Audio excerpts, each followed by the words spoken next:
comment un invité vint chez Joseph sur lui la paix et comment Joseph lui demanda un cadeau et un présent à son retour de l'étranger. Un ami affectionné vint des extrémités de la terre et devint l'hôte de Joseph le véridique, car ils s'étaient bien connus durant l'enfance, se reposant ensemble sur le coussin de la connaissance. Joseph lui parla de l'injustice et de l'envie de ses frères. Joseph dit « C'était comme une chaîne, et j'étais le lion. Le lion n'est pas humilié par la chaîne. Je ne me plains pas de la destinée venant de Dieu. Si le lion avait une chaîne sur le cou, cependant il était l'émir au-dessus de tous les fabricants de chaînes. » Il demanda « Comment te sentais-tu dans la prison et le puits ?» « Comme la lune, dit Joseph, durant la période interlunaire où elle décline. » Si, durant ce temps, la nouvelle lune est courbée en deux, ne devient-elle pas à la fin la pleine lune dans le ciel ? Bien que la perle soit pilée dans le mortier, elle devient la lumière de l'œil et du cœur et regarde vers les hauteurs.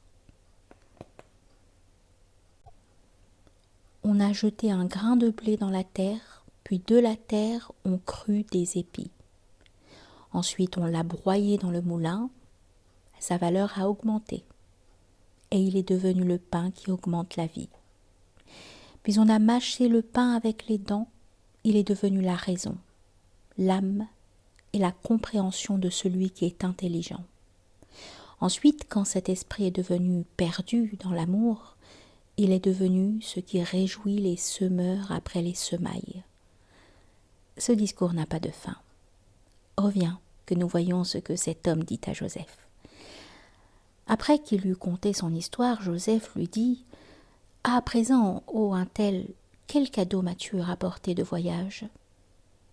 Venir les mains vides à la porte des amis est comme aller sembler au moulin. Dieu qu'il soit exalté dira aux hommes lors du rassemblement final « Quel est votre présent pour le jour de la résurrection ?»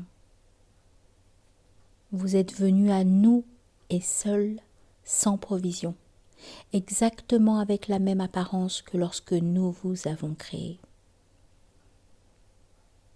Voyons, qu'avez-vous apporté en offrande, comme présent en revenant à votre demeure, pour le jour où vous ressusciterez d'entre les morts?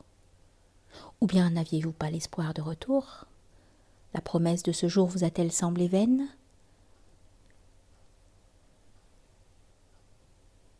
Ne crois-tu pas à la promesse d'être son invité? Sinon, de la cuisine, de son hospitalité, tu n'obtiendras que poussière et que cendre. Et si tu n'es pas un croyant, comment peux-tu ainsi, les mains vides, entrer dans la cour de cet ami?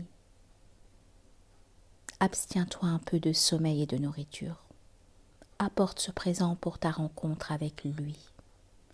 Deviens limité dans ton sommeil, comme ceux qui dormaient peu la nuit, à l'aube, soit de ceux qui imploraient le pardon de Dieu. Bouge un peu comme l'ombryon, afin de recevoir l'essence qui contemple la lumière, et tu trouveras alors, hors de ce monde pareil au sein maternel, tu quitteras la terre pour une vaste étendue. Sache que la parole « la terre de Dieu est vaste » désigne cette ample région où sont arrivés les saints. Le cœur n'est pas oppressé par cette immensité. Là, les frais rameaux du palmier ne se dessèchent pas. À présent, tu portes le fardeau de tes sens. Tu deviens las, épuisé, près de tomber. Puisque, lors du sommeil, tu es emporté dans les hauteurs et déchargé de ton fardeau, ta fatigue s'est enfuie et tu es délivré de la souffrance et de l'angoisse. Considère le temps du sommeil comme un avant-goût de l'état auquel sont élevés les saints. Les saints sont comme les compagnons de la caverne, les 7 dormants. Oh, obstinés! Ils sont endormis même lorsqu'ils se lèvent et se retournent. C'est Dieu qui les tire, sans qu'ils aient la peine d'agir, sans conscience, vers la droite et vers la gauche. Qu'est-ce que la droite? Les bonnes actions. Qu'est-ce que cette gauche? Les choses corporelles. Ces deux sortes d'actions proviennent des saints, tandis qu'ils sont inconscients de toutes deux, comme l'écho.